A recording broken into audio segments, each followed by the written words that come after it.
บ่ฮู้สิไปไสทุกคนก็เลยไปย่างตลาดวัดจ้าก่อนอื่นก็ทักทายสบายดีจอยไปย่างตลาดบ่ฮู้ว่าสิกินหยัง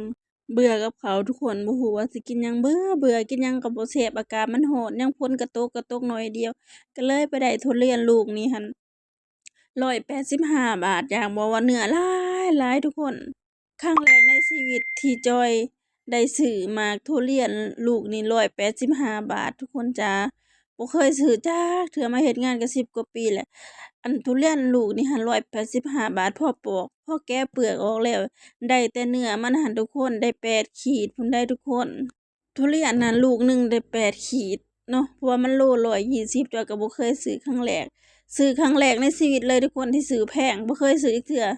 ปีที่แล้วหั้นก็ได้กินอ้ายเพิ่นซื้อให้กินเนาะปีนี้ซื้อกินเองอ้ายเพิ่นกลับบ้านก็เลยซื้อทุเรียนกินเอง เดือนที่แล้วจอยก็ซื้อกินคือว่าหั้นแหละจอยซื้อกินลูก30 บาทเดือนที่แล้วแถวจอยอยู่นี่ผลหมากรากไม้ถูกๆทุเรียนนี่ลูก6-70 บาทก็มีเด้ทุกคนบ่อนจอยอยู่แต่ว่าอันพิเศษแหน่มื้อนี้พ่อบ้านเพิ่นหยุดงานเนาะจอยก็เลย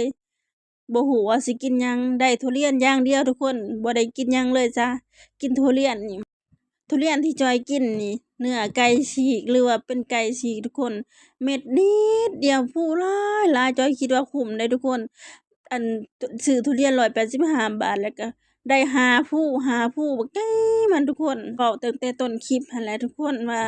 อันพอแกะเปลือกออกแล้วได้8 ขีดทุกคนว่าคุ้มบ่จอยก็บ่เคยซื้อทุกคนมักกินทุเรียนแนวใดแหน่คอมเมนต์บอกกันแหน่เด้อจ้าส่วนจอยนี่มักกินแบบไก่ฉีกแบบสิพอดีกินเลยปีที่แล้วก็เขาซื้อให้กินบ่มีงบปีนี้ก็บ่ได้ว่าสิมีงบหยังหลายดอกทุกคน บ่ฮู้ว่าสิกินหยังก็เลยซื้อทุเรียนนี่แหละมากินกับข้าวเหนียวมาเด้อจ้ะ